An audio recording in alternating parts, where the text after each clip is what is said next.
The East Point Horror House. This happened back in the early 2000s where we had just moved from MLK, HE home to East Point.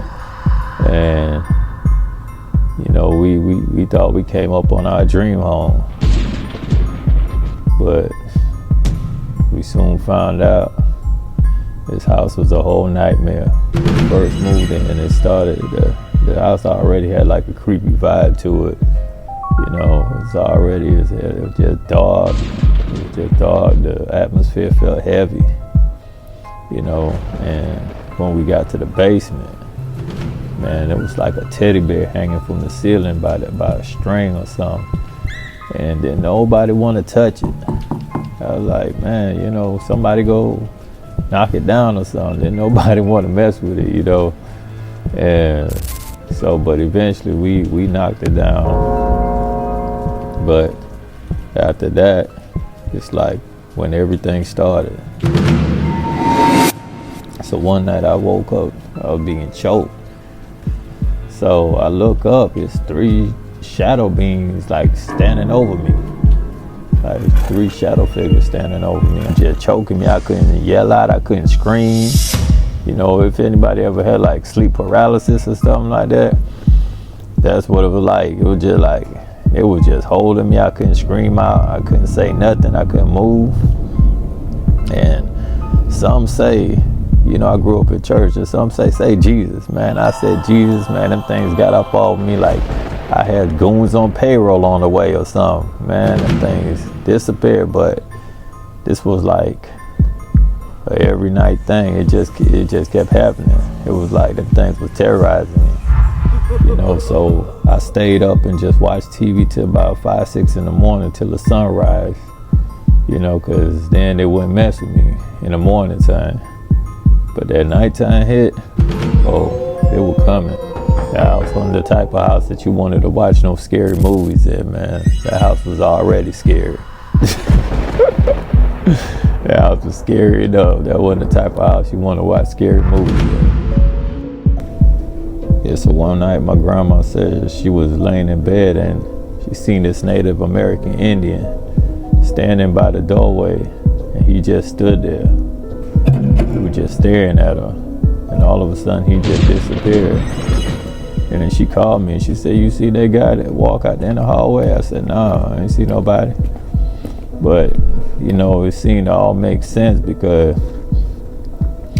every night like clockwork, I used to see this black wolf when I used to look out the window. I used to be scared to look out the window because I knew I was gonna see it. You know, I was just thinking one day like, hey man, I used to have nightmares thinking about that wolf getting up in the house one night. You know, but it seemed to all make sense now.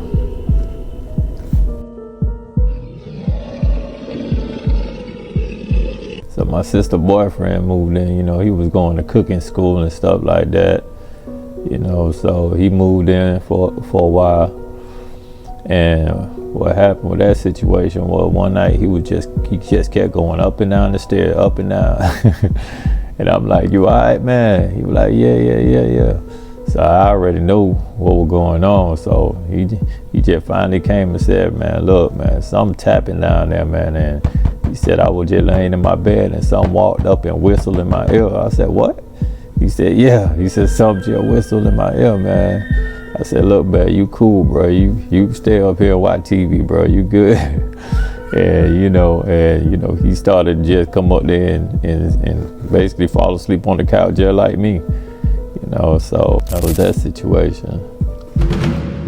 At a fireplace situation. So yeah, one night me and my cousin, we trying to light the fireplace, man. For some reason this thing wouldn't light.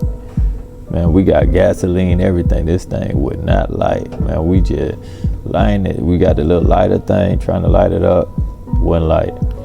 So we both stand there, and all of a sudden, man, I seen this lit match fly over my shoulder and just land dead in the fireplace.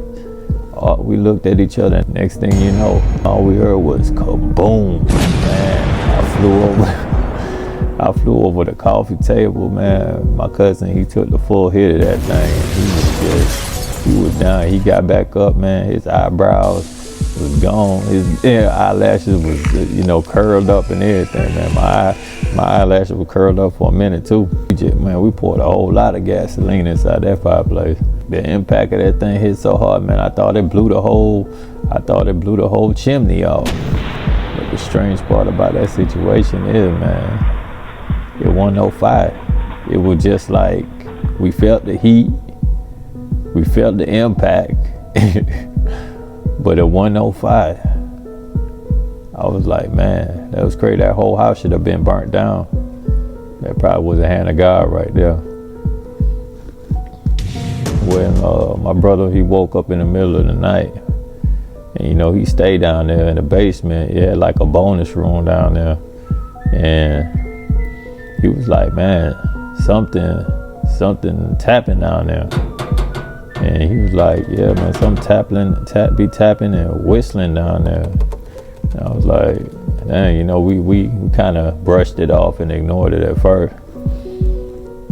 But then as time went on, we seen the truth. So my girlfriend, she came over, and so we down there in the little study room, you know. So we down there, you know, we getting busy, you know, we all do, you know. You know, so we down there in the study room, and next thing you know, she looked over my shoulder and she said, "What's that?" And I'm like, "What you mean, what's that?" She like, "Look." And I'm like, man, she trying to kill the whole vibe right now. I'm like, man, I ain't trying to, you know, hear that right now. So some say just look back, and I look back, man, and crouched down. It was just this shadow figure just crouched down, just staring at us, man, with some green eyes, just looking. And man, before I could even say something, man, she ran out the house screaming. Man, I tried to grab her and stop her, but she took off. She would not come back in the house.